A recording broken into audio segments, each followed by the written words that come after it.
Honestly, I think it is just going to be Fancy Pants here. It's a weird treasure, Fancy Pants. I think potentially underrated. I don't think that that is crazy to say. But on Trophy Hunter, getting that +3/+3 on some of your units, like getting +3/+3 on this mummy right now, is pretty good.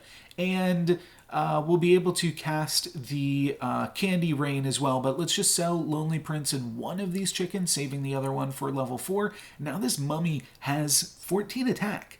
That's pretty good. This mummy can definitely slay, and if you can slay with a mummy, that's basically enough to win the combat by itself on Trophy Hunter. So let's see. Will the mummy get in there? Yeah, it will. And it even survives. So it only takes out a Cindy in the backline, but our other mummy slays too. So a bunch of damage to this Morgana. They're going to be getting a treasure for their troubles. Wish Upon a Star is definitely an option because we are so ahead, but on Trophy Hunter, I generally don't even love XP because I really want to find the Grim Souls and the Friendly Spirits while we are level 4. And an interesting choice there, whether to pick up Grim Soul or Friendly Spirit for the Fancy Pants bonus. And I think that picking up Grim Soul is the right call because it is just so important to get some stats onto Grim Soul. If Grim Soul can slay, then, ooh, baby, you got yourself a nice little combat there. And then I'll probably just cast the Earthquake. There's definitely consideration for selling Chicken and Cindy, picking up Friendly Spirit, but if I lock the Friendly Spirit, then we can also give that +3/+3 next turn.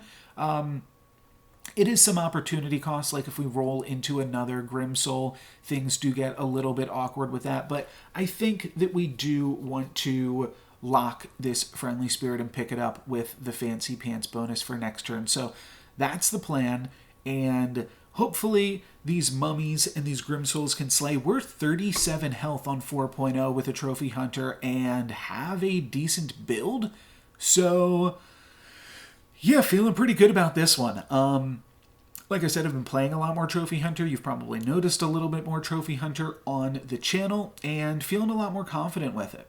Unfortunately, we're not going to get the slay with Grim Soul, but we should be able to get the slay with this mummy, which is then going to be able to fire out 2 mummy missiles, and there we go. That's an easy combat. 8 damage to the Horde Dragon, and we're still sitting pretty at 37. We took 2 damage from a Forbidden Fruit, and then we also gained 3 life from the Secret Stash. And then I guess you'll have to do the math on that. That means we took 4 damage from one of our combats. We are going to pick up a Grim Soul here, so a little bit what I talked about that. Now the Grim Soul does not have the +3/+3, which does definitely add up, especially when you triple the Grim Soul, because then it could potentially be getting +9/+9, which certainly makes it a lot easier to slay. But I do feel pretty strong about this board and this game so far, and hopefully we will be able to get this spinning gold as well going into 4.2. We see, though, that my opponent has a crazy concoction built up. We are going to slay with Grim Soul, but my opponent took out our Wicked Witch. And my opponent is playing 5 dragons, 3 baby dragons, and 2 lightning dragons, plus a dragon's nest. So pretty silly board that they have put together. I have never seen a better dragon's nest board, but good for my opponent for being able to put that all together. I'll pick up a mummy, and I think the Power Orb has potential, but we're up against the Ghost. I don't really feel like we need to be super strong for this combat, and we're not going to hang on to the Power Orb for too long anyways, so I just skip the treasure, and that allows me to roll and then buy a Shadow Assassin. So honestly, pretty well skipped, I think, there. And then we also cast a Worm Root on the Grim Soul just to give that additional chances to slay. I do think that, well, I could possibly move the mummies over. The problem is the mummies can actually slay themselves. So it does benefit you a decent amount to have a mummy in 2. But that is something to think about, like a Grimsoul as your 4th unit with no Slay units in the backline does sometimes potentially get a little bit awkward. But it's not going to be too awkward for us here as we get a pretty easy victory against the Ghost. And now we are on level 5, so you know what that means. We are looking for Baba Yagas, as well as additional copies of any of the units that we are currently playing. This is the patch where Pumpkin is on 5, though I don't think that it is relevant in this game. At least it's not relevant to what we're doing as a trophy hunter. We'll pick up the Labyrinth Minotaur. That does take up the Fancy Pants, but it also gives us a monster manual, which is a fantastic treasure on Trophy Hunter. We're playing 7 monsters right now, so obviously that is pretty good. We could even play this Labyrinth Minotaur, which is also a monster. Wicked Witch is not, but is still potentially worth playing because it just gives so much additional stats to the mummy. And then I'll lock a Grimsoul for the next turn, and that'll get the Fancy Pants bonus again, and we'll triple up those Grimsouls. My opponent's going to attack into our Grimsoul and kill it, so that's a little bit unfortunate, but our mummy does get the Slay, so we are going to deliver a bunch of mummy missiles across to my opponents, and then a Falling Stars gets cast, and that kills my other Grimsoul, which allows us to fire another mummy missile. So all of those things worked out pretty well, though my opponent is just going to... Oh, actually, we barely win it with 1 HP. Wow, that was a super close combat and some silly stuff there with the Falling Stars as well. But we'll pick up the Grimsoul now, and Coin of Sharon is scaling, so it's reasonable to add a little bit more scaling to this board. This is kind of just like all scaling Trophy Hunter, kind of an interesting composition, but we've got 2 scaling treasures and then Fancy Pants, which is like slowly scaling us as we buy things. And speaking of scaling, here is a Shadow Assassin, and the Shadow Assassin is going to bring additional scaling in the form of Bad Moon to get rid of this Fancy Pants. That's not real scaling. We want real scaling here, and Bad Moon is definitely going to tip the scales in our favor with just allowing us to grow our units by pretty incredible amounts now. Now my first thing that dies gets +4/+4. Whenever any of my units except for that Wicked Witch dies, it gets +2 attack. And then whenever anything slays, which also includes when Grimsoul dies, stuff is going to get additional bonuses from the Bad Moon as well. So pretty good stuff, but we are up against the lobby leader. This Miri is probably pretty strong if Miri is able to stay on top of the lobby like that. 35 health. This could definitely be somebody to worry about. They've got double Juliet plus a tripled Arthur and a tripled Romeo. So definitely a little bit scary, and we are just going to miss out on our mummy hit there. So really unfortunate, but we've got this Shadow Assassin. Hopefully that can clean stuff up. No, it gets sniped. So we're going to be taking a little bit of damage now, 12 damage. You know what? That's not too much to take 12 damage there. And we're in the top 5. This game's like almost over. We're up against APOC. I'm sure they are already 6, but I feel confident. Despite losing to that Miri, I do think that we are pretty strong for this stage of the game. And we're only going to get stronger as we continue to scale. Baba Yaga is a really fantastic pickup and going to allow us to just scale even more and be even more powerful. So pretty sweet one there. And yeah, I'm looking for more of the same. I'm looking for Baba Yagas, either Friendly Spirit or Mummy, kind of tough to say, but feeling decent about this combat. I think that we should win with our spinning gold, and if not, we're still going to get a little bit stronger nonetheless.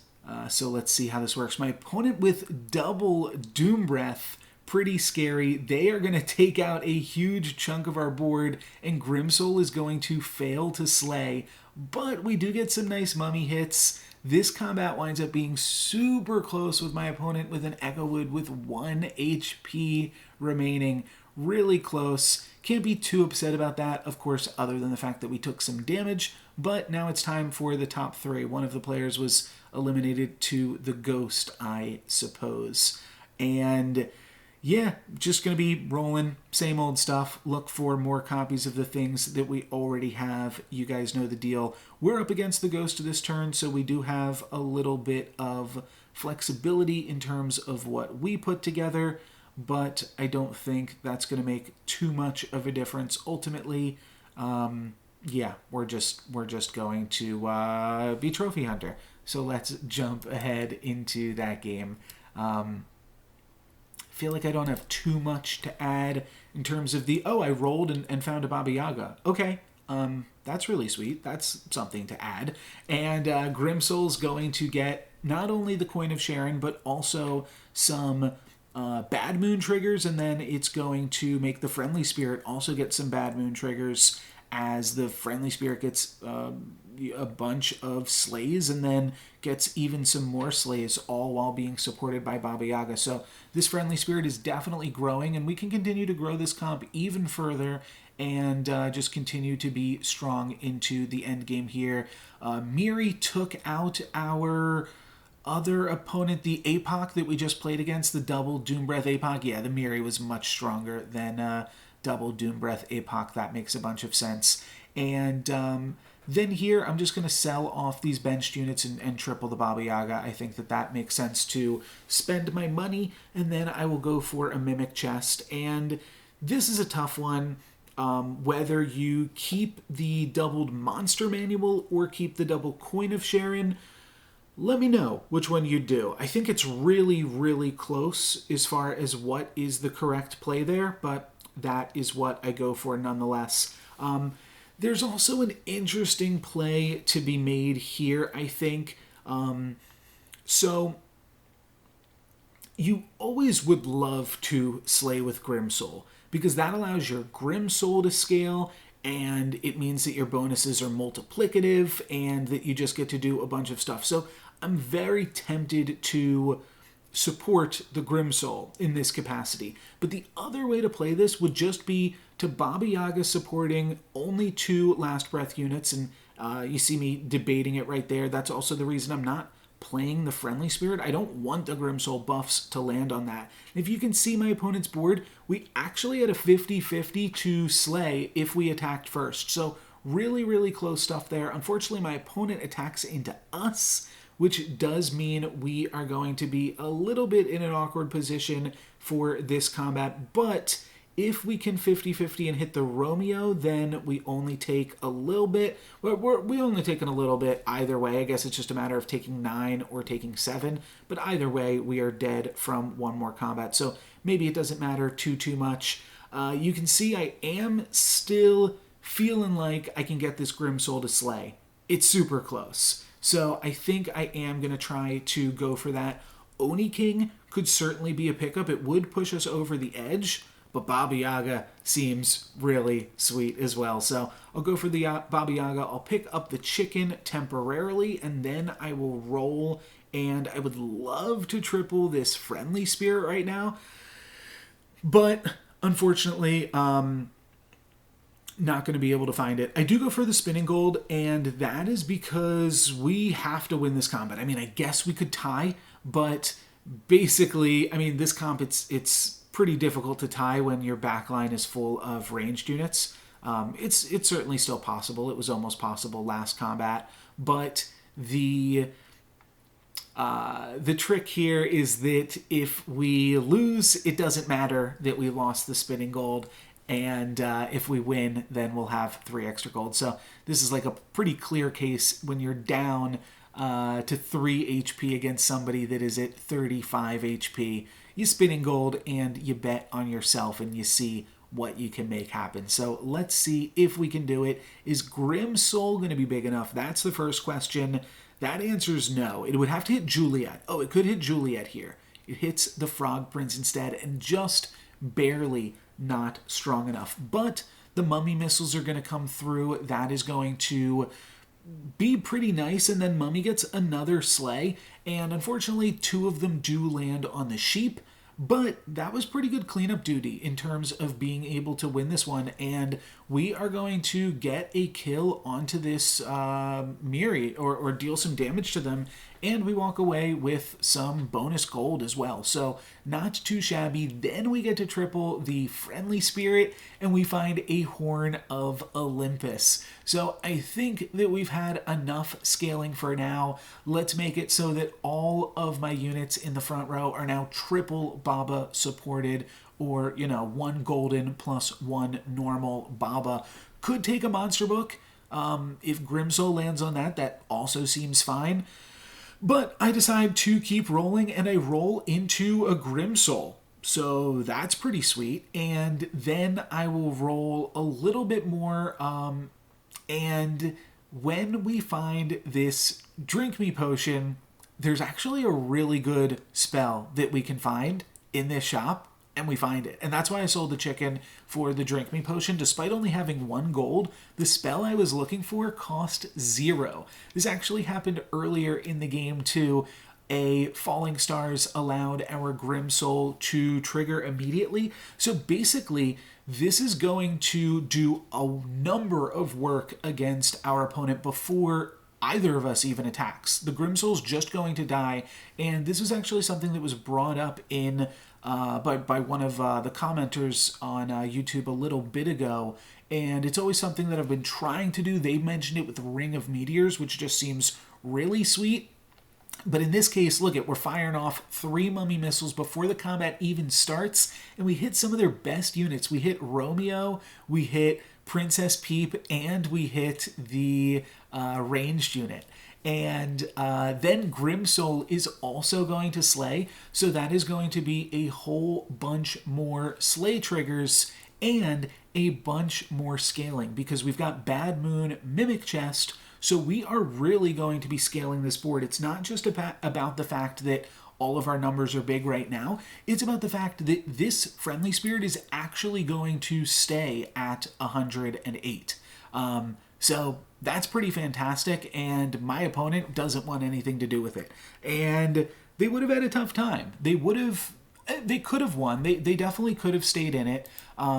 But a Prince Arthur comp isn't really great at scaling past that point. We'd basically beaten them at that point because our friendly spirit was bigger than all of their units. So this is definitely going to slay, and when it does, oh boy, will it. It will give its stats to everything like a whole bunch of times because, well, I guess this makes it happen 2 more times, and this makes it happen 1 more time. So it'll do it like 4 times and then more if it dies, and that's just going to mean that everything else gets to slay, and it's also getting bigger progressively from the Bad Moon as it is doing that. So really, really fantastic stuff here. Really good game from a trophy hunter. I think quite a strong start. Definitely showing the power of the Humpty Dumpty early in the game for sure, just to protect our health total, because we won this one at 3. And I remember also grabbing a, oh wow, I always blank on the name of this treasure. The treasure. Secret Stash. Secret Stash. I just had to see the art to remember it. Secret Stash gained us 3 health, and we won this game with 3 health. So definitely a clutch Secret Stash and a pretty clutch game. That's going to be it for me today, guys. Thank you very much for watching. I'm NoLucksGiven. Peace.